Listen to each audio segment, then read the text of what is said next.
ये है the lost stories, जहां सामने आती हैं छिपी हुई सच्चाइयां और भूला हुआ इतिहास।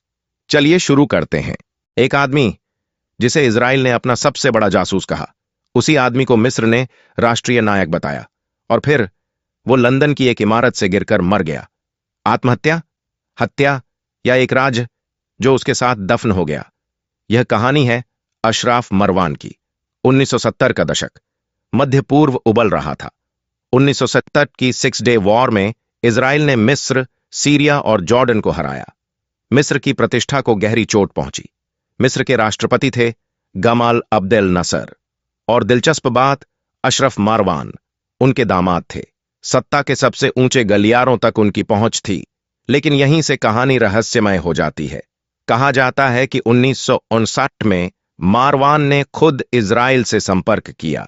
उन्होंने इजराइल की खुफिया एजेंसी मोसाद को गोपनीय जानकारी देना शुरू किया।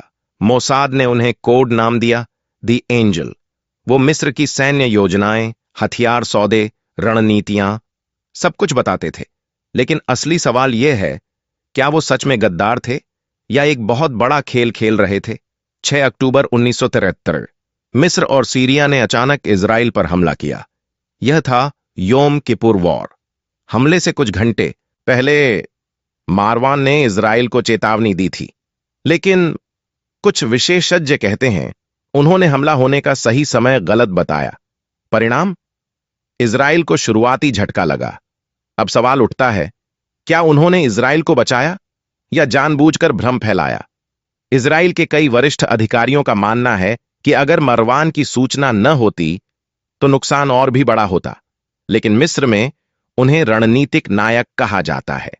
कुछ इतिहासकारों का मानना है मरवान असल में मिस्र के लिए काम कर रहे थे। उन्होंने इजराइल को आंशिक जानकारी दी ताकि वो आत्मविश्वास में रहें, और फिर अचानक हमला हो। अगर यह सच है तो वह 20वीं सदी के सबसे सफल डबल एजेंट थे। लेकिन अगर नहीं, तो वह अपने देश के सबसे बड़े गद्दार थे।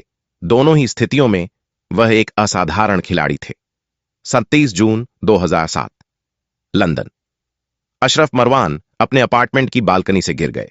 पुलिस ने कहा, संदिग्ध परिस्थितियां, कोई सुसाइड नोट नहीं। कुछ ने कहा मोसाद ने चुप करा दिया। कुछ ने कहा मिस्र ने राज दबा दिया। सच्चाई आज तक साफ नहीं। क्या अशरफ मरवान गद्दार थे या उन्होंने अपने देश को एक ऐतिहासिक जीत दिलाई? इतिहास अक्सर विजेताओं द्वारा लिखा जाता है, लेकिन जासूसी की दुनिया में सच कभी पूरी तरह सामने नहीं आता। शायद मारवान की कब्र में सिर्फ एक शरीर नहीं, बल्कि कोल्ड वॉर और मिडल ईस्ट की सबसे बड़ी पहेली दफन है।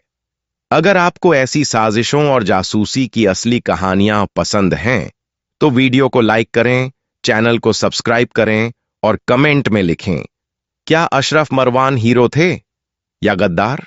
अगर यह कहानी आपको सोचने पर मजबूर करती है, अगर आप चाहते हैं कि ऐसी सच्चाइयां और लोगों तक पहुंचें, तो इस वीडियो को यहीं रुकने मत दीजिए। वीडियो को लाइक कीजिए, चैनल को सब्सक्राइब कीजिए और इस कहानी को ज्यादा से ज्यादा लोगों तक शेयर कीजिए।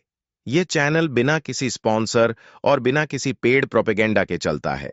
अगर आप स्वतंत्र और निष्पक्ष कहानी कहने की इस यात्रा का हिस्सा बनना चाहते हैं, तो नीचे दिए गए लिंक के माध्यम से आर्थिक सहयोग अवश्य करें। आपका छोटा सा सहयोग भी हमें और गहरी रिसर्च और सच्ची कहानियां लाने में मदद करता है।